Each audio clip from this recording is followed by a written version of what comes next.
Young nurse saved twin girls from a bus fire. Unaware their dad is a billionaire, he changed her life. Anali Jones had just finished an exhausting 12-hour shift at the bustling city hospital in New York.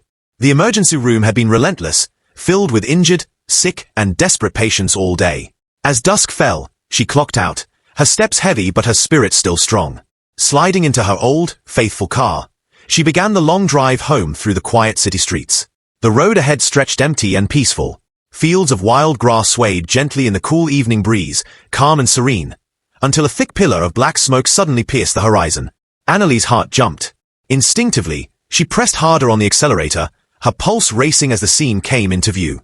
A school bus lay on its side in a ditch, its bright yellow paint blackened by soot and flames hungrily devouring its frame.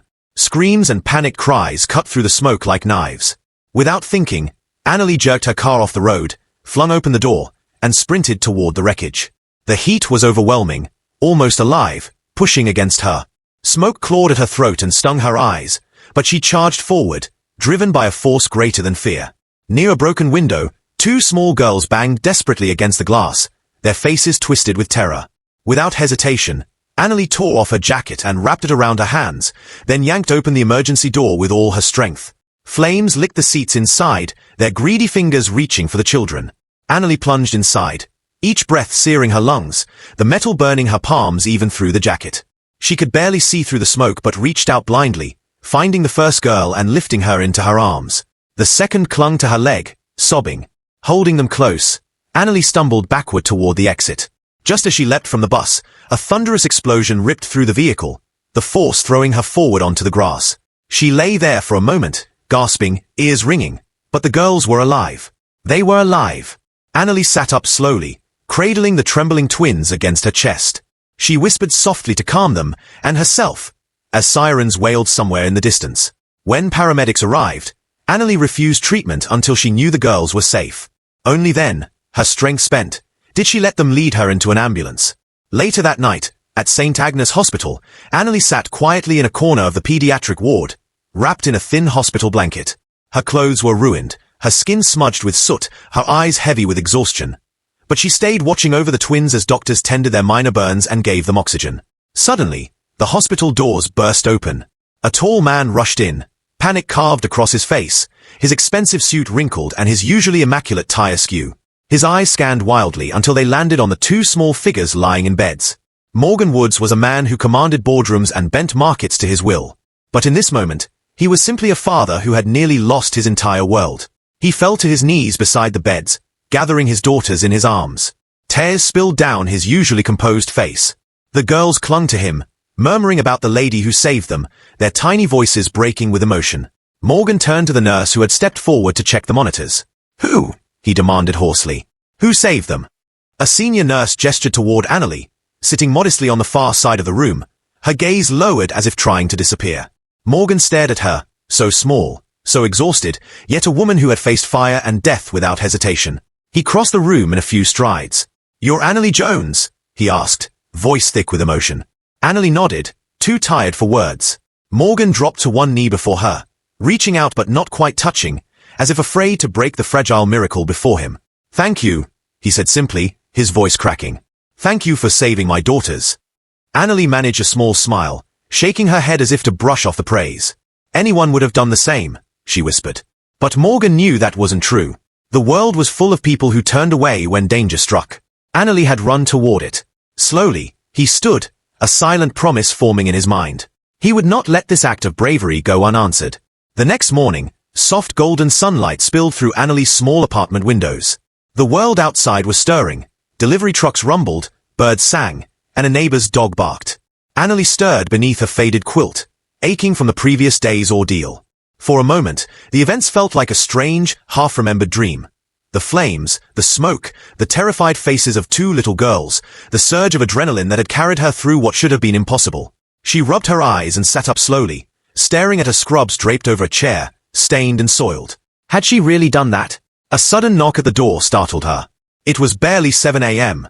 Who could be visiting so early? Pulling her robe tight, she opened the door to find no one.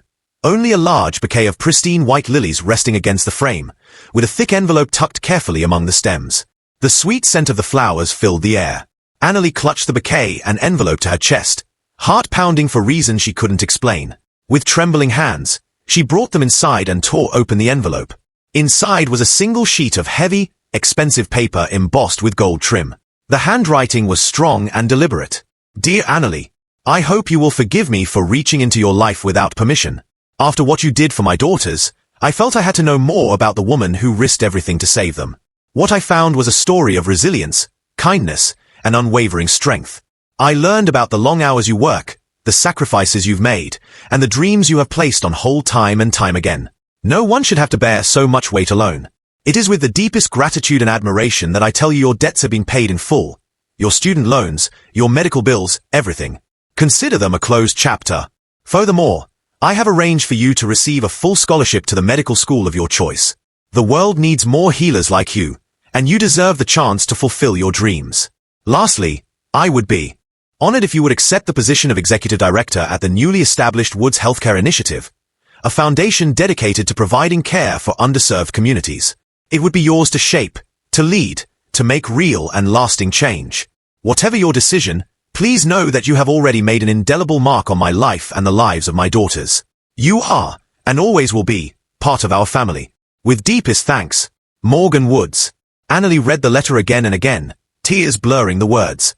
Sobs broke free from her chest, and she sank into her kitchen chair, the lilies leaning gently toward her as if offering comfort. No one had ever done anything like this for her.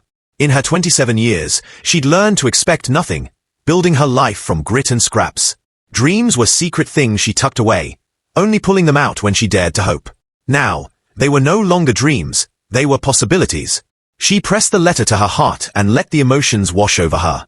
She thought of the little girls, their faces full of desperate trust. She thought of Morgan Woods, a man who could have thrown money at a problem and moved on but instead chose to truly see her. For the first time in a long while, Anali allowed herself to imagine a future once deemed impossible.